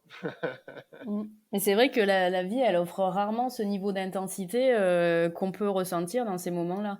Donc le risque, c'est de courir entre guillemets après ça. Et pour atteindre ça, et il y a cet état-là, il y a quand même de nombreux paramètres au préalable, quoi. Bien sûr. Ouais. Mais le paramètre de l'apprécier, comme tu l'as dit, c'est quand même aussi un paramètre important et de considérer que ce qu'on a touché du doigt là, faut le prendre parce que ça va pas arriver, ça va pas arriver peut-être dans les 2 prochaines années ensuite. Et puis Mm. surtout que on se garde aussi des pépites pour des années comme 2018, quoi, où derrière tu te prends des bad trips et tu as besoin de te Ouais. renouveler, ou tu ne comprends pas ce qui se passe. Et évidemment, on passe aussi par des états émotionnels qui sont tout là-haut à ouais, c'est plus possible, quoi. Et c'est ça en Ouais, des fait. up and down, ouais.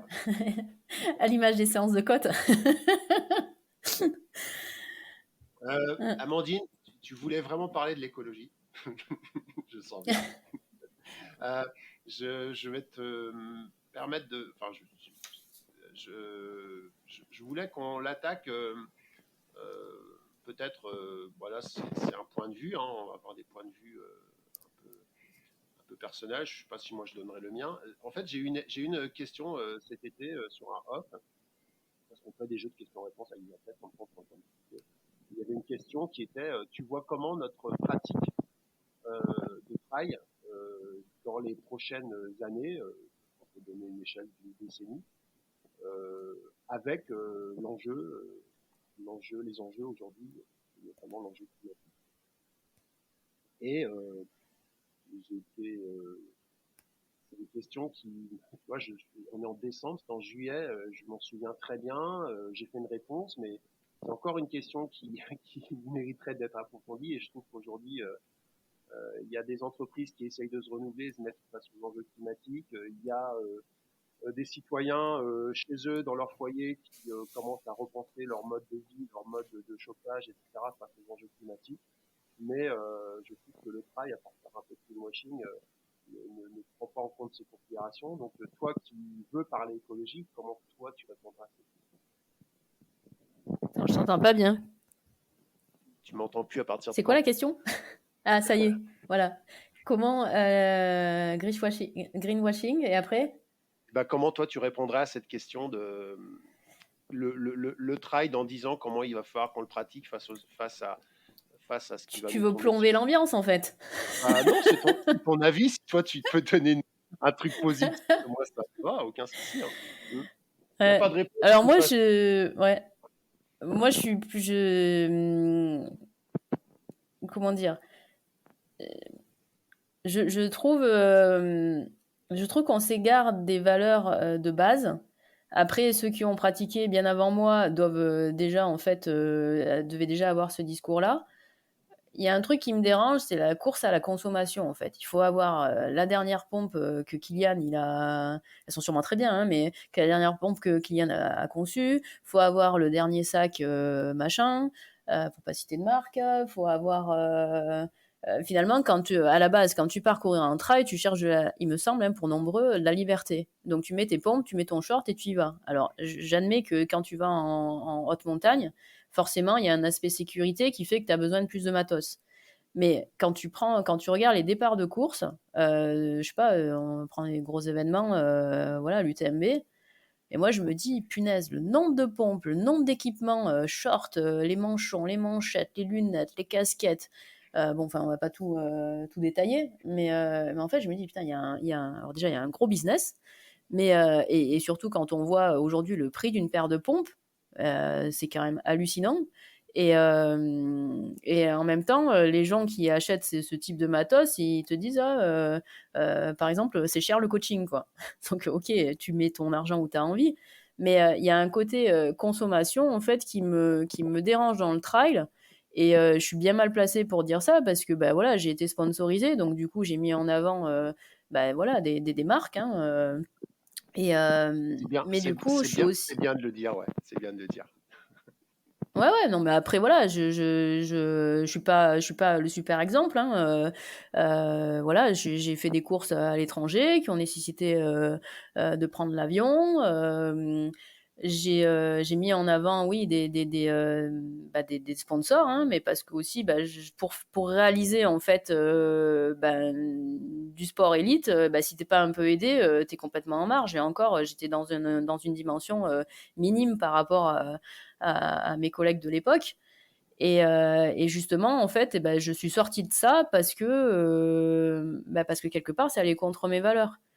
Maintenant, ouais, je suis plutôt dans une démarche. Moi, je cours avec alors là, aujourd'hui, j'ai un magasin qui me sponsorise, donc je mets son matos. Mais sinon, en fait, en réalité, ben, je cours avec le même short que j'ai lavé, évidemment, mais depuis des années. Parce que bah, y a ce côté où tant que le truc il est pas vraiment abîmé, bah, pourquoi le renouveler? Et il y a cette course à la consommation, en fait, c'est pas parce que je peux pas m'acheter un short, hein, qu'on est d'accord, hein, mais il y a ce côté consommation, en fait, qui me dérange.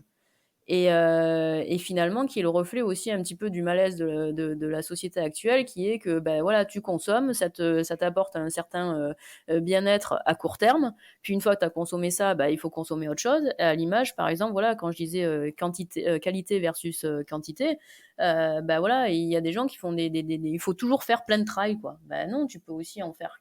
Et Tu n'es pas comment, obligé de faire des trails tous les week-ends. comment on peut faire différemment? Sinon, c'est que bah déjà, c'est repenser sa pratique. Et donc, et repenser sa pratique, ça veut dire, bah voilà, si tu vas faire des trails tous les week-ends ou si tu as besoin d'avoir tout le temps le dernier matos, qu'est-ce que tu caches derrière tout ça? Alors, bien sûr, hein, ça veut dire aller explorer des zones d'ombre. Ça, c'est pas agréable. On est dans la société de, voilà, c'est tout de suite. Et donc, c'est facile d'acheter, quoi. Et je trouve que voilà, le trail a tendance à dériver là-dessus. Après, il y a aussi voilà, j'en ai fait partie aussi, hein, l'aspect GTWS où bah, les organisateurs mettent le paquet en termes de com, en termes, voilà, il faut faire rêver tout ça, et donc du coup, ben voilà, les gens vont chercher à s'identifier en fait. Et attention avec l'identification, parce que l'idée c'est je dirais de s'inspirer, mais pas non plus de se comparer ou de vouloir. C'est pas parce que tu auras le dernier équipement comme je ne sais pas quel athlète élite que ça veut dire que tu vas courir plus vite. Donc il y a cet aspect ouais consommation, sans parler de déplacement avec des avions, en avion tout ça. Il y a avec tout ce qui est empreinte carbone, il y a aussi bah, déjà comment dans ton quotidien tu consommes ton trail entre guillemets. Donc, quelle course tu fais, où tu vas, et comment tu t'équipes, et est-ce que tu as vraiment besoin bah, de renouveler, je sais pas moi, ton sac qui a un petit trou, bah, peut-être que tu peux prendre une aiguille, un fil, hein, là aussi, hein, c'est très basique, hein, et puis faire un petit peu de couture, quoi. Et puis si le point il n'est pas très bien fait parce que t'es pas super bon en couture, c'est pas grave. Donc il y a déjà, en fait, sans parler ouais, de gros investissements, ben, juste en repensant un petit peu sa pratique et en étant dans quelque chose de plus modéré et raisonné en termes de consommation, déjà, ça peut faire entre guillemets, ben, une petite pierre à l'édifice. Bien sûr, ça suffira pas, mais du coup, ouais, moi, je m'interroge sur le long terme, ben, qu'est-ce que ça va devenir et est-ce qu'on va pas être entre guillemets un peu des clones, quoi. J'exagère, hein, mais. Et du coup, ça veut Merci. dire repenser sa pratique et tout ça, quoi. Et bon, enfin, on pourrait en parler des heures. Et justement, c'est pour ça Ça, aussi que je suis partie aussi dans le coaching trial. J'ai à cœur de transmettre tout ce que j'ai appris pour que les gens soient mieux. Et je me dis que s'ils sont mieux aussi, bah, peut-être qu'ils seront moins justement dans cette consommation. Euh, parce que bah, quand tu achètes, c'est du court terme en fait. Et il faut toujours acheter pour pouvoir en fait combler peut-être un autre problème ou un autre vide. Et donc, c'est un peu aussi ce qu'on travaille sur la partie mentale. ouais, ouais, ouais, je sais pas. Je me dis aussi que, Pourquoi tu fais ça, quoi, en fait? ouais, ouais, Ou quelles sont tes je, valeurs et tout ça, quoi. je me dis aussi que le coaching et le développement personnel, et je me mets dans la boucle, Mmh. c'est juste c'est aussi une continuité du modèle individualiste d'épanouissement, mais au service de quelque chose, et souvent de produire plus ou de produire mieux, mais en tout cas jamais de décroître, quoi. Tu vois, c'est ou très rarement ce discours de voilà, optimiste au potentiel, va au bout de tes rêves, etc. Et finalement, aujourd'hui, le mot d'ordre serait peut-être accepte ce que tu as et sois peut-être un peu plus et que finalement on peut pas cueillir tous ses rêves non plus. Et quand je te dis ça, je m'entends parler et j'entends aussi moi ce qu'on met dans les choses et ce qu'on met dans nos programmes et vers quoi on accompagne les athlètes. Mais cette discussion, de toute façon, tôt ou tard, on l'aura, elle devrait être au cœur du sujet Et elle est tellement dérangeante et tellement, elle nous fait dévier notre façon de penser aujourd'hui, notre pratique, c'est assez abyssal, mais à la fois nous dans notre rôle de coach, mais à la fois aussi en tant que pratiquant, quoi. Mmh. Mais je pense que justement, on a un rôle là-dedans. Bien sûr qu'on va pas imposer nos valeurs, il faut bien faire la part des choses. Mais par contre, par des questionnements, ça peut permettre aussi à la personne, entre guillemets, de faire un petit cheminement. Des fois, moi, je dis, en fait, je plante des graines, dans le sens où j'interroge sans attendre de réponse, pour que les personnes, en fait, elles puissent, entre guillemets, faire leur bonhomme de chemin, là où elles en sont, à l'instant T. Et il y a des graines qui vont germer, et puis bah, d'autres non. Mais c'est aussi être dans l'acceptation, la tolérance, que l'autre, eh ben, il est peut-être pas au... Il en est où il en est, et c'est OK. Et,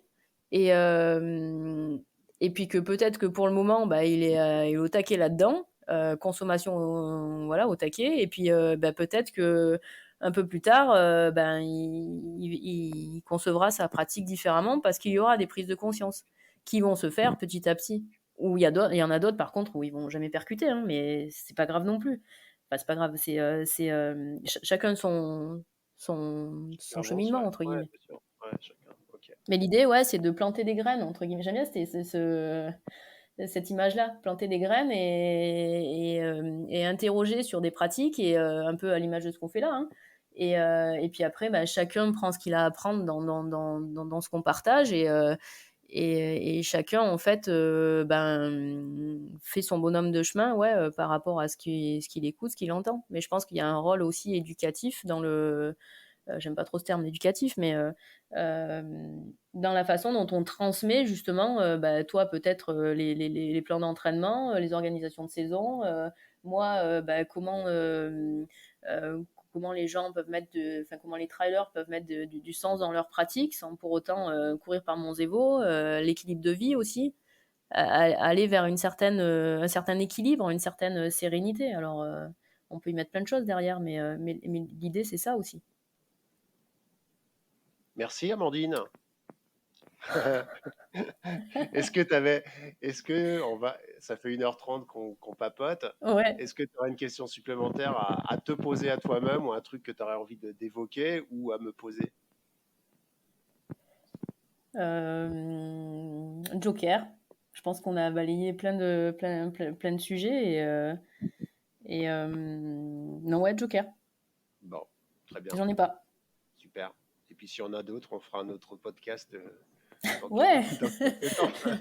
Pour voir comment on a évolué nous aussi, mine de rien. Ok.